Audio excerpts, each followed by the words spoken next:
मित्रांनो, तुम्ही ज्यावेळी खरोखर संकटात अडचणीत असता त्यावेळी मित्रांनो जवळचीच 90% लोक तुम्हाला विचारपूस किंवा तुम्ही संकटात आहात, तुमचं संकट दूर करायचं आहे, तुम्हाला साथ द्यायची आहे म्हणून येत नाहीत.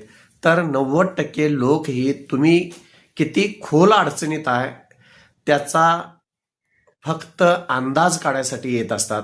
आपल्याशी तुलना करतात की आपल्यापेक्षा हा जास्त अडचणीत गेलेला आहे. मित्रांनो, तुमची संकट, तुमच्या अडचणी, तुमचं दुःख कुणाशीही शेअर करू नकोसा. लोक समोर तुमच्या तुमच्या साथीला आहेत असं दावत असतात, पण तुम्ही किती लाचार झाला हे जगाला ओरडून सांगत असतात.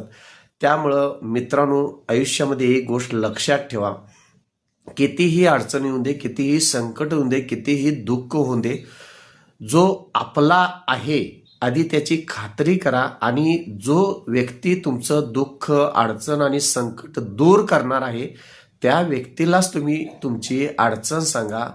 अन्यथा कुणालाही सांगू नका. शांत राहा, गप्प राहा. वेळ निघून गेली की तुमची अडचण, संकट आणि दुःख निघून जातं. मित्रांनो, चॅनलला सबस्क्राईब करा, लाईक करा, शेअर करा. धन्यवाद.